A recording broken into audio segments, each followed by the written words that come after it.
Bonjour à tous, j'espère que vous allez bien. Aujourd'hui avec moi petite Anna, on est très contente de vous présenter ce duo mère-fille, un petit top à épaules dénudé. Pour cet été, ça va être parfait, très facile à coudre. On va partir d'un petit t-shirt en jersey qu'on a tous dans notre garde-robe. Vous allez voir, c'est super facile. Si vous aimez cette vidéo, pensez à vous abonner, c'est facile, c'est gratuit. Il vous suffit d'appuyer sur le bouton rouge s'abonner et d'activer la petite cloche qui se trouve juste à côté. À tout moment, vous pouvez nous laisser un petit pouce pour nous dire votre avis et un petit commentaire, c'est toujours un petit plus, même si c'est juste pour dire merci. Allez, on y va tout de suite pour le tutoriel, c'est parti les amis. C'est parti pour la création du patron. Nous allons simplement prendre un t-shirt en jersey et bien faire ressortir les coutures. On le recopie simplement sur l'endroit. Vous prenez une feuille de papier calque ou là ici par exemple j'utilise du papier cuisson. On commence par recopier l'arrondi de la manchure. Vous la recopiez bien jusque sur le bas. Vous recopiez également le haut. Puis vous allez marquer le bas, faire un petit repère sur le bas de la seconde emmanchure. Toujours pareil, faites attention que votre t-shirt soit bien à plat et bien tendu. Faites attention également de ne pas avoir bougé de l'autre côté. N'hésitez pas à mettre des poids. Voilà, je marque mon deuxième repère pour le bas de l'autre emmanchure.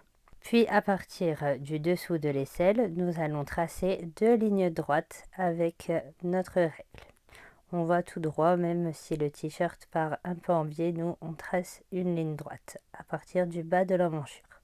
Vous faites maintenant exactement la même chose de l'autre côté, une autre ligne droite juste en dessous du deuxième repère du bas de l'emmanchure, en dessous de l'aisselle. Et ensuite, nous allons tracer une ligne droite. Donc vérifiez bien que rien n'a bougé entre deux, c'est important pour avoir pris les bonnes mesures. Le t-shirt doit vous aller parfaitement, il ne doit pas être trop petit bien sûr. Voilà, maintenant on peut enlever notre t-shirt une fois qu'on a les bons repères. Et après on va simplement tracer une ligne droite qui va du coin de l'emmanchure jusqu'au bas de l'autre emmanchure. Donc d'ici jusqu'ici, vous tracez une ligne droite. Puis, vous allez prendre le milieu de votre ligne. Vous allez marquer ce milieu et juste pour avoir un petit repère, on va tracer perpendiculairement un trait de 2 cm. Il va nous aider à tracer notre courbe. Donc pour un enfant, vous allez tracer un trait de 2 cm, pour un adulte, un trait de 4 cm. C'est juste voilà, pour avoir un repère pour faire une belle courbe. Je vais aller légèrement plus bas que mon repère de 2 cm. Enfin, c'est un peu un ressenti. Vous devez sentir votre courbe. Si vous avez un perroquet, c'est le moment de l'utiliser. Moi, personnellement, j'en ai jamais acheté car j'essaie toujours de m'adapter à mes abonnés qui n'ont pas forcément ce matériel. Donc je commence par tracer tout simplement des petits pointillés une première fois en passant par ma ligne de 2 cm, puis je m'en suis éloignée légèrement et j'ai retracé les petits pointillés pour avoir une jolie courbe. Je la repasse ensuite de façon plus nette. N'hésitez pas à faire un maximum de petits tirés pour avoir un maximum de repères pour faire une jolie courbe.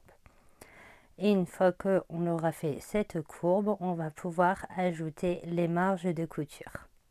Vous pouvez au fur et à mesure gommer vos traits de construction et ne pas faire de confusion entre toutes les lignes. Sur le bout, ça doit être un petit peu plus droit. Et maintenant, on va pouvoir ajouter les marges de couture. Alors, repassez de façon un peu plus nette l'arrondi ici de votre emmanchure et ensuite on ajoute 2 cm de marge de couture. Une fois que l'on a fini de rajouter les 2 cm, toujours en petits pointillés, on refait notre courbe. Ensuite, on va pouvoir tracer une ligne ici un peu plus droite. On doit juste avoir l'arrondi sur le bas de l'emmanchure. Puis sur le côté, on ajoute 1 cm de marge de couture. Puis vous repassez. Vous faites maintenant un petit trait comme ceci sur le haut pour refermer. Ça sert juste de construction pour l'instant. Ensuite, vous vous décalez d'1 centimètre juste ici et vous retracez le haut de votre courbe. Ensuite, on va maintenant ajouter 1 cm de marge de couture sur tout notre arrondi. Toujours pareil, n'hésitez pas à faire un maximum de pointillés pour avoir le plus de repères possible pour repasser votre courbe avec marge de couture pour qu'elle soit exactement la même que votre première courbe. Ensuite, au niveau du tout premier trait qu'on a tracé au niveau du haut de la mensure, on va retracer ce trait de façon plus nette afin de trouver la fin du haut de notre emmanchure, puis on fait la marge de couture de 1 cm qui est parallèle à notre trait du haut de l'emmanchure. Et ensuite, on n'a plus qu'à rajouter 1 cm de marge de couture de l'autre côté. Juste ici, on ferme ici, on rajoute 1 cm de marge de couture sur toute la longueur et on reprolonge de façon droite notre courbe sur le bout, comme ceci. Et ensuite, nous n'avons plus que à gommer nos marges de nos lignes de construction en fait, afin de ne pas s'embrouiller. On va tout effacer pour garder uniquement les lignes nécessaires. Maintenant, vous n'avez plus qu'à prolonger de 3 cm le bas de votre patron pour les marges de couture de l'ourlet du bas. Et maintenant, nous allons comme ceci plier notre patron en deux afin de redescendre l'emmanchure pile au niveau de l'autre côté en fait, pour que les deux dessous d'aisselle soient au même niveau. Vous voyez là, je fais un petit point juste ici et je sais que je dois redescendre mon emmanchure pour qu'elle arrive pile au même endroit et j'essaie de conserver la même courbe. Ainsi, mes deux bas d'emmanchure se correspondent. C'est normal d'avoir eu des décalages au fur et à mesure qu'on a rajouté les marges de couture. C'est pour ça qu'on retouche cet endroit. Une fois que vous avez bien les mêmes repères des deux côtés, vous pouvez déplier et gommer les lignes de construction. Et voilà, notre patron est déjà terminé. Nous avons toutes les bonnes mesures. On fait une dernière vérification par rapport à notre t-shirt. On voit bien que mon bas d'emmanchure ici correspond dans le prolongement au bas de l'emmanchure ici de mon t-shirt. On est donc bon, on va bien reproduire les deux bas d'emmanchure. Et au-dessus, juste ici, ça doit dépasser de 2 cm, c'est normal. Une fois que l'on aura fait nos marges de couture, ça sera au bon niveau. C'est parti, on va pouvoir découper nos tissus. Vous allez placer donc lisière contre lisière vos tissus afin de découper directement endroit contre endroit et en deux fois.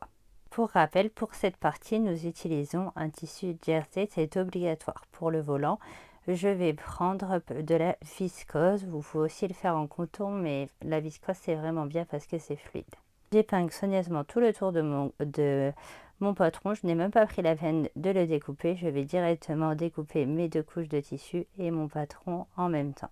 C'est parti pour la découpe. Je vais d'ailleurs conserver même 1 cm supplémentaire en dessous où il y a mes ourlets du bas, donc la partie où on a ajouté 3 cm. J'ai toujours peur que ce soit trop court. Vu que j'ai pas fait de pré-essayage sur Anna, je préfère directement laisser 1 cm supplémentaire et c'est toujours bien de réessayer le haut avant de faire les ourlets du bas. Donc on n'est jamais trop précautionneux en prenant trop. Une fois que c'est trop court, c'est trop court. Suivez bien soigneusement le tracé de votre patron. Une fois cette étape terminée, attention, au moment où vous allez enlever les épingles de votre patron, faites attention que les tissus ne bougent pas. On va simplement enlever notre patron et ensuite réépingler directement notre haut vu que les tissus sont placés endroit contre endroit. Pensez à annoter votre patron afin de le conserver. Voilà, il faut par exemple, là je vais écrire voilà, patron 3 ans, Anna, au dénudé à partir d'un t-shirt en jersey. Ainsi, dès que je le réutilise, écrivez bien que les marges de couture également sont comprises. Maintenant, on épingle les bords en s'éloignant voilà, assez loin du bord. J'épingle à 1-2 cm du bord. Ainsi, c'est facile d'enlever mes épingles au fur et à mesure. Je sais que normalement, beaucoup les mettent de l'autre sens, mais bon, voilà, j'ai cette habitude, j'aime bien épingler dans ce sens.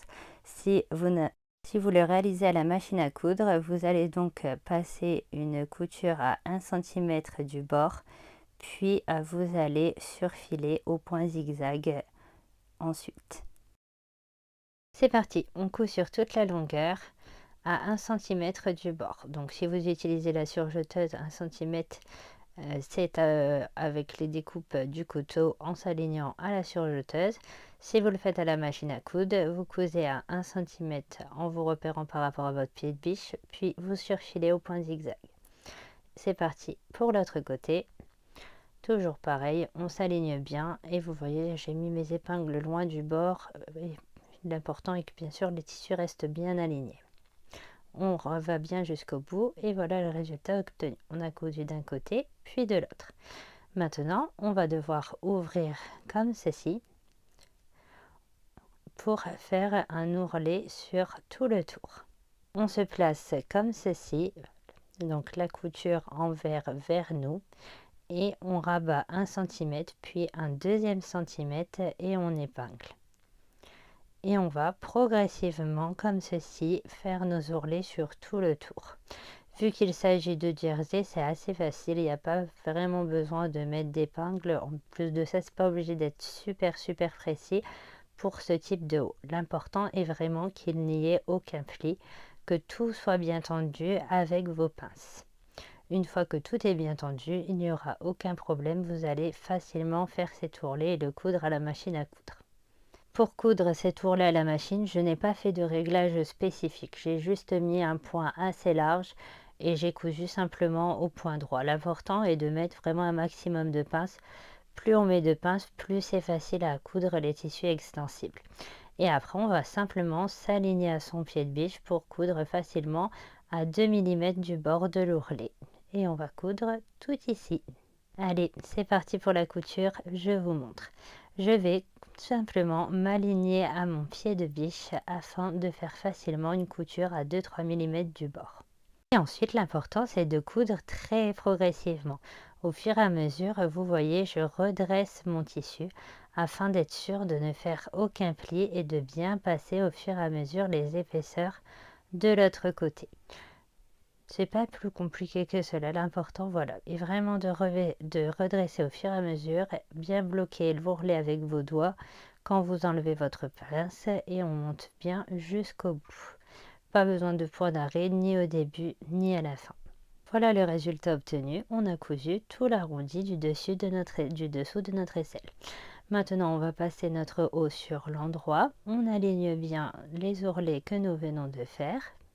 Et nous allons pouvoir maintenant coudre la anse pour faire une petite bretelle. Pour coudre cette bretelle, ce n'est vraiment pas compliqué. On va prendre une bande de 4 cm. On va placer une petite corde au milieu, donc faites attention, j'ai utilisé un élastique, j'ai pas trouvé de corde. On le coince bien dans le coin, on fait une petite couture sur toute la longueur. Si vous le faites à la machine à coudre, faites bien plusieurs allers-retours, il faut vraiment que cette corde soit bien bloquée. Une fois qu'elle est bloquée, on aligne bien nos tissus comme ceci et on coud tout le long de la bande en s'alignant à notre pied, donc en faisant une couture à 1 cm du bord. Une fois cette étape terminée, quand vous aurez cousu sur toute la longueur, alors attention au fur et à mesure, vraiment la ficelle doit toucher le coin pour être sûr qu'elle ne soit pas bloquée dans les coutures. Donc faites vraiment bien attention à ça. Et pour la longueur, faites plus grand, faites la hauteur de votre haut en fait. Il vaut mieux faire une sangle beaucoup plus grande et la tester directement sur nous. Une fois cette étape terminée, coupez vos petits fils, coupez les excédents de tissu dans les coins.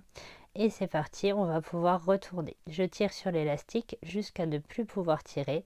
Ensuite, ça bloque à cause des différentes épaisseurs. C'est à ce moment-là qu'on commence à retourner le début. Le but est de passer ensuite toutes les épaisseurs de couture à l'intérieur. Donc je recommence parce que j'avais tiré un peu trop vite. Il faut bien, au fur et à mesure qu'on tire, faire passer toutes les épaisseurs à l'intérieur. C'est la seule étape un peu longue. Une fois que toutes les épaisseurs seront passées à l'intérieur, on n'a plus qu'à tirer un grand coup sec pour que notre sangle se retourne en entier. N'hésitez pas pour cette étape, si c'est un peu dur, à réduire vos marges de couture. Là, j'ai recommencé à plusieurs reprises parce que c'était assez épais. J'aurais dû couper mes marges, mais bon, c'était trop tard. C'était parti, la machine était lancée. Donc je fais bien passer toutes mes premières grosses épaisseurs à l'intérieur. Et après, c'est magique, on n'a plus qu'à tirer un grand coup sec et tout va repasser de l'autre côté. Aidez-vous, si vous le souhaitez, d'un bâton pour bien passer comme ceci vos épaisseurs à l'intérieur. Une fois que c'est fait, c'est bon. On va enfin pouvoir retourner très facilement le reste en tirant un grand coup. C'est pour ça qu'il faut faire une couture très solide au niveau de votre ficelle pour être sûr que ça tient le coup. Voilà, vous voyez là, on n'y va pas de main morte, hein, on tire très fort pour tout faire ressortir. Une fois que tout est ressorti, vous coupez votre ficelle ou votre élastique. Cette partie va être prise dans les coutures, donc il n'y a pas d'importance, ça ne doit pas être super propre. Et maintenant, place à l'essayage, c'est parti. Nous allons devoir placer notre sangle ici comme ceci. Donc vous allez à peu près calculer du coup la bonne hauteur et là on passe à l'essayage. C'est vraiment très important pour être sûr que le haut ne tombe pas. Allez, c'est parti, je vous montre grâce à ma petite Anna. Donc, elle vous fait un petit coucou. Donc, j'ai placé approximativement ma sangle et j'ai mis une petite pince au niveau de l'autre côté pour bien tenir l'épaule. Puis, j'ajuste correctement, grâce à ma petite pince, la bretelle. Je mets aussi, comme vous allez le voir, une pince sur le côté pour retoucher. Grâce à cela, j'ai pu enlever le surplus qu'il y a pour le côté. Ensuite, j'ai pu savoir combien devait faire ma sangle en plaçant deux petites pinces, à quelle distance je devais la mettre et de combien je devais découper également le haut pour qu'il tombe juste bien.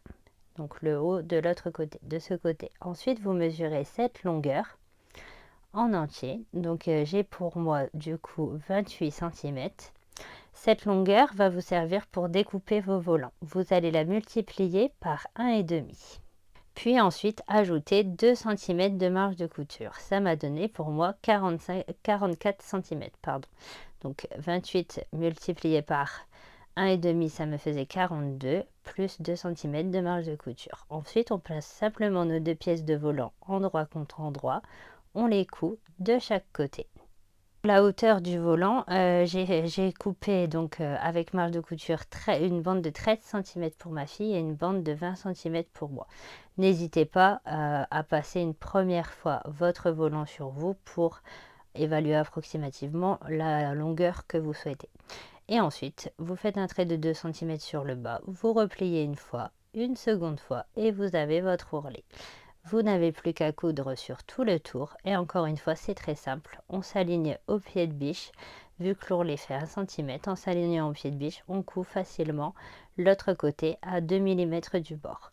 Vous faites une couture sur tout le tour, il s'agit d'un ourlet, n'hésitez pas à allonger votre point pour passer facilement les épaisseurs.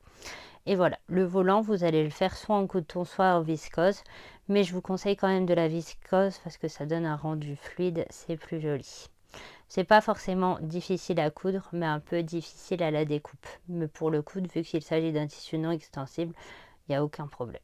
Et si vous mettez un maximum de pinces, votre ourlet va être très régulier et ça sera très facile à faire. Donc voilà, j'ai cousu tout mon ourlet et maintenant sur tout le tour, on va passer un fil de fronce, on va coudre à 5 mm de bord. Vous allez augmenter votre tension, je l'ai mis à 7 et mettre votre point au maximum. Pour moi, le maximum est de 4. Et c'est parti, on fait ni le point d'arrêt au début ni à la fin et on va coudre tout le tour de notre volant et les fronces vont se faire toutes seules au fur et à mesure. Plus vous aurez un tissu fin, plus il va avoir tendance à froncer. Plus votre tissu sera épais, plus il aura tendance à moins froncer. Et ensuite, on arrive à l'étape la plus importante. Il faut bien répartir les fronces pour qu'ils fassent la même taille que notre haut. Donc, on commence par épingler un des côtés de notre volant avec la couture du côté de l'épaule dénudée. On aligne parfaitement les deux coutures. À ce moment-là, le bas de notre haut est sur l'envers. Et on met l'endroit de notre volant sur l'envers de notre début de haut en jersey. C'est très important. Et ensuite, on va progressivement détendre les fronces pour qu'elles fassent pile la même taille que notre haut en jersey. Il faut vraiment être très juste à ce moment, c'est assez long de régler le volant, mais l'important c'est que notre jersey ne fasse aucun pli. Si vous faites des plis où vous tirez sur votre jersey pour qu'il fasse la taille de votre volant, et ben vous allez tout fausser vos mesures. Vous allez faire un volant du coup trop petit et ensuite vous ne pourrez plus enfiler le haut. Donc il faut vraiment que le jersey ne soit absolument pas tendu et détendre très progressivement les fronces pour ne pas casser le fil de fronce. Et ensuite vous épinglez soigneusement et on va coudre tout en rond sur tout le tour. J'ai oublié, il faut insérer la lanière comme ceci en sandwich en fait entre le volant et notre partie du haut en jersey. Ça doit être comme ceci mais à l'intérieur et toujours par rapport aux repères que vous avez fait lors de l'essayage. Moi je devais le mettre de part et d'autre de ma couture à 6 cm. Attention aussi que votre sangle ne soit pas tournée.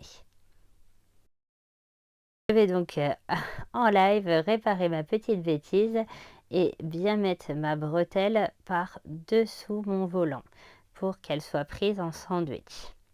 Donc j'ai mis des petites épingles en repère pour reprendre exactement les mêmes repères que j'avais fait au début. Ils sont pour moi à 6 cm de ma couture après avoir fait mon petit test sur Anna. Une fois que c'est bon, j'ai bien fait passer ma sangle des deux côtés et qu'elle est prête en sandwich, je peux commencer ma couture. Vous allez simplement faire une couture à 1 cm du bord sur tout le tour. Si, encore une fois, si vous utilisez la surjeteuse, ben c'est super, hein, ça va surfiler en même temps. Et sinon, si vous le faites à la machine à coudre, ben, il va falloir faire ensuite un point zigzag sur tout le tour.